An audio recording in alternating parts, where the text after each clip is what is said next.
Chris, I know you hunt SpeckleBellies too. Yeah, we have a lot of specks in Texas. I mean, a lot of specks, and sometimes that'll make your hunt. Oh, you bet you have a 2-bird limit down there? We have a 2-bird limit down there, and a lot of times if the weather's going to be bad and there's no wind, I'm going to find a field with a lot of SpeckleBellies in it. Oh, that's right. And my spec call is the Sean Mann white front call. It's a great call. I get a lot of different notes out of it, and it stays together, and I don't have to clean it very much. Oh, good. I'm glad you like that one. Yeah. All right, Chris, so tell us how you use that. The spec call, I blow from my gut like a snow goose call. My hands are muffled at the bottom. SpeckleBelly call, when you blow a SpeckleBelly call, it's important that you regulate the air coming out. Okay, versus a snow goose call, I'm doing a megaphone. Yeah, I'm going to use 2 fingers. I'm going to use my index finger and my middle finger. Okay. And what I teach people when I'm teaching them how to blow a SpeckleBelly call is to get that first note down first. That's important. The first note before you go high and low. Okay. First, what's that first note sound like? The first note, SpeckleBelly is going to be your high-low. The first note. Okay, so that note's flipping over. Yeah, and I tell people to practice that. You want to get the first note down before you get the second note down, because when you try to go high and low, sometimes it's a lot of practice. See, I went high and then I went low. It's like a wave. All right. But I just say, learn that first note first before you drop down to the second one. Turning the call around backwards, as we've done. How do you make that happen? 2 fingers right here, and I'm blowing from my gut. Huff, huff, huff, huff. Okay, and then. Okay. Now I teach a little bit differently. Okay. Okay. And this is great because folks are getting two versions, distinctly different approaches. I tell folks, take the call, just blow air through it.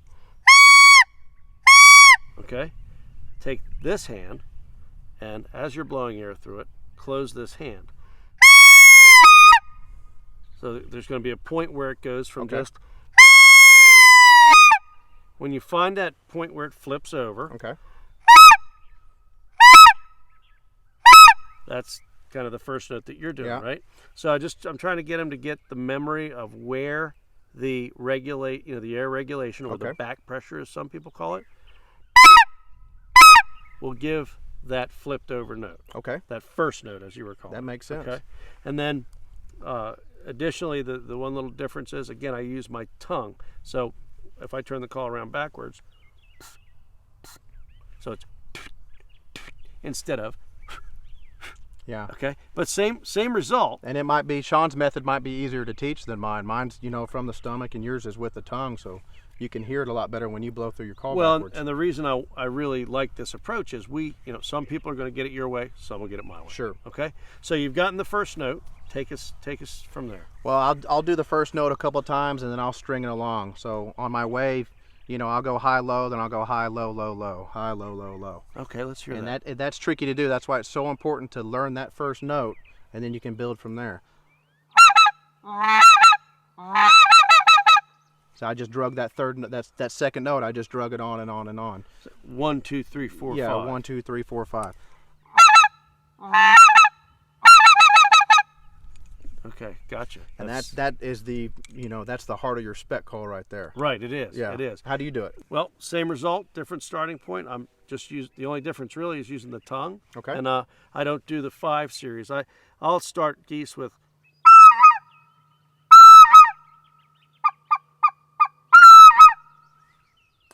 That sounds good. That's just how I sometimes I learned on the birds. I'll hear young SpeckleBellies do that a lot. That little peck thing. Exactly. And the funny thing about it is I'm starting with those birds in Canada. Yeah. And my first experience with a speck was in Canada. Okay. Okay. Your first experience with a speck is in Texas, although now you're hunting them in Canada as well with your guide service. Exactly. So you bring your experience from growing up in Texas to the field, and I'm just bringing what I learned from those birds. And I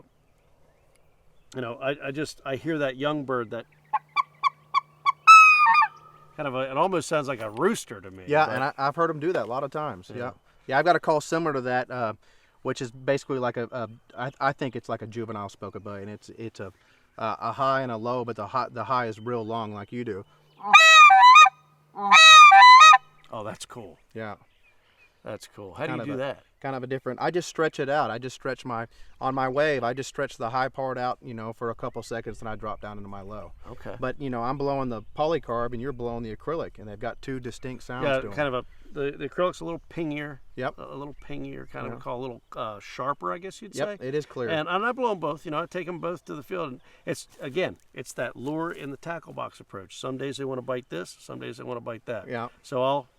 And your calls are shinier than mine, so. Well, well, these are right at, I brought these with me just for this occasion, but what I use in the field's pretty dull. Yeah. Okay, so that's your juvie sound.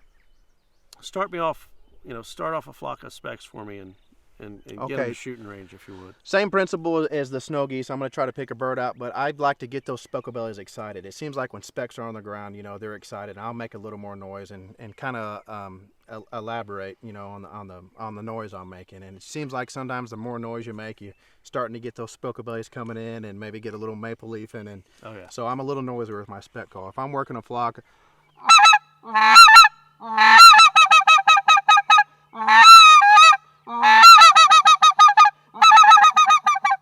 just making a lot of noise and just, stringing those notes along and getting those specks excited. You bet. Now, was there ground talk in that, or do you do some other ground talk? Yeah. In other words, sounds of the birds on the ground? Yeah, back home we call it buzzing, Okay. When you get by a bunch of specklebellies, they're buzzing like bees, and they kind of just make like a buzzing noise, and they get excited on the ground when they're feeding, and it sounds something like this.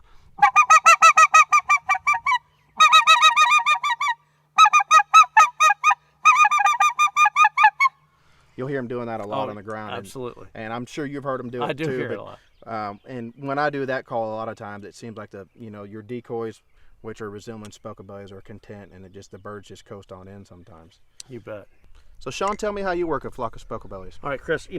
I start pretty conservatively. Okay. A lot of times I'll have the specks will come out right behind the ducks. We'll get a pass on ducks, get a shot at some ducks, and kind of the first geese I see in the morning, up in Alberta, will be specks, and a lot of times they're silent, so they're coming out without a sound. Okay. I don't know if they're specks or if they're Canadas. Sometimes I'll blow the Canada call at them just to see what happens, or I'll just hit them with one note, or I'll just go and just see what they do. Yep. It's 50-50 deal. Sometimes they go ballistic, sometimes they stay quiet, and then I'll use that little chirp. And just see what they do. If they don't answer me after a single, lee, okay, some chirps and another, I'll go to the Canada call. Then they're in or out. Okay, but so that's my starting point.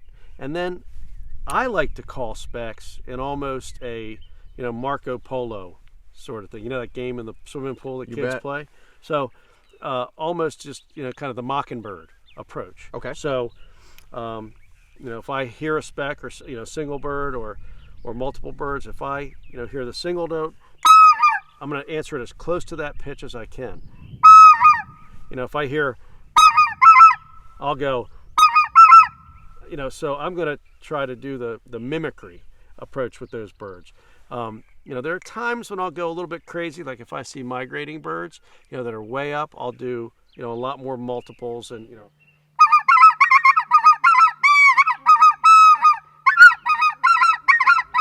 and I'll do those little squeak outs and things. I hear a lot of what I think are juvenile birds doing that sort of thing. So I'll just kind of run up and down scales. Something to get their attention when the birds are high. Right, and to see if I can make something happen. Like we say, flipping cards until the aces dropped and then things start to go in your favor. So I'll try all those different crazy things. But initially, my initial approach is always a conservative approach. It's just the way I started hunting. And when I don't get their attention, I'll start to do anything crazy, throw everything. If there's a kitchen sink, I'll throw that at them too. Okay. Just to try to get a reaction. Okay. Now, when you started this scenario off, you don't know if they're Canadas or specks and they're coming in quiet. If you're blowing your specklebelly call and they're coming and they're coming all the way, and you see they're Canadas and they're still committed, are you going to stay on your specklebelly call? Yeah, probably. Yeah, I do the same thing. Yeah. Yeah. They'll make me look like a hero sometimes. Oh, absolutely. In fact, I'll use my spec call for a lot of different things. Yeah. For Ross geese, sometimes for ducks. Exactly. That type of thing. Yeah, and that's a point to touch on the on your Specklebelly call as well is you can transition into a snow goose with the same call without skipping a beat. And that's one of the things it's I just like. a little higher in Yeah, pitch. sometimes, on those great mornings when you got mallards and specks and snow geese on top of you, you can go from a Specklebelly straight to a snow geese and back and forth. Show me how you do that.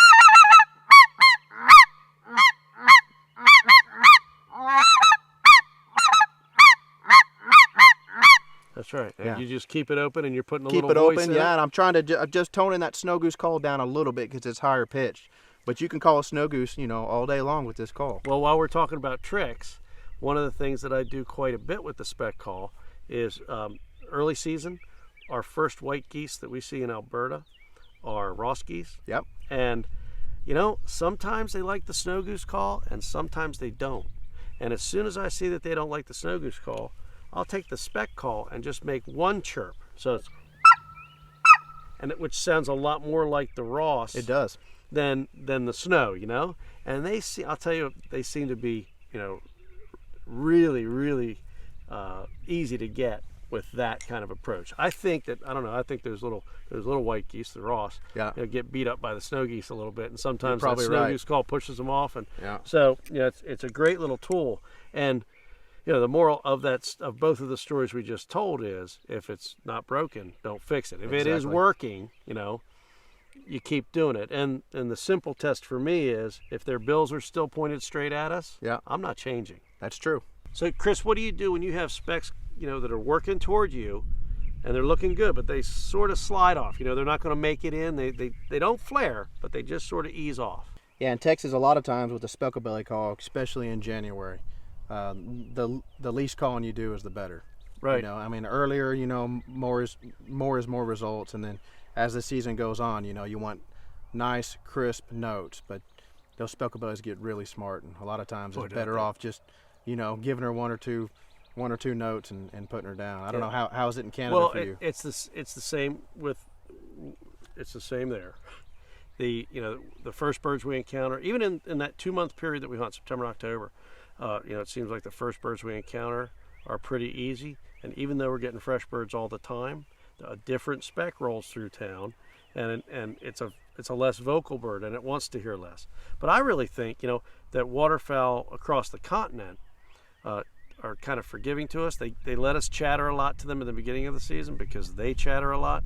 You have all the young of the year mixed in with all the flocks that are migrating, whether they're specks or snows or Canadas or ducks, and they're very vocal. And as the season wears on, I agree with you. I try to kind of pare back and just do what I need to do to get the job done. A lot of times my flag is my call. It's a silent thing, but a very visual deal that can get the job done for me.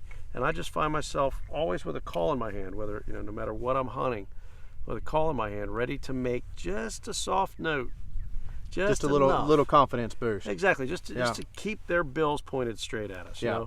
My way of judging our success or judging the prospect of the next flock is, as long as their bill is pointed to me, things are going well. Yeah. And so I just try to tease with the call, with the flag, the decoy spread. See which combination works better for you. Exactly. Well, that's a pretty sight when they're coming, isn't it? Oh, there's nothing like it. It never gets old. It bit you when you were 10. Yeah. It bit me when I was 7. Yeah. And, there's no rush like it. Yeah. It's the most fun. I'm fortunate to have 2 young boys who are now sharing the That's blind great. with me at home. Yeah. And it's the greatest thing ever. Yeah. All the memories of my hunts with my dad and now my new hunts with my sons, they're wonderful things. That's the way it is back home. Fog is the southeast wind back home coming off the Gulf Coast, or a fog. When it's foggy, all the hardcore waterfowlers in Houston, not much work's getting done because they're all showing up and calling me the night before, hey, we're supposed to have a fog in the morning, and I sure still get excited when it happens. Oh, there's no question. The first time you called a bird in, first time you saw, you could probably play back. I know I can play back in my mind every significant moment in the 40 years I've been waterfowl hunting. And it just gets better all the time.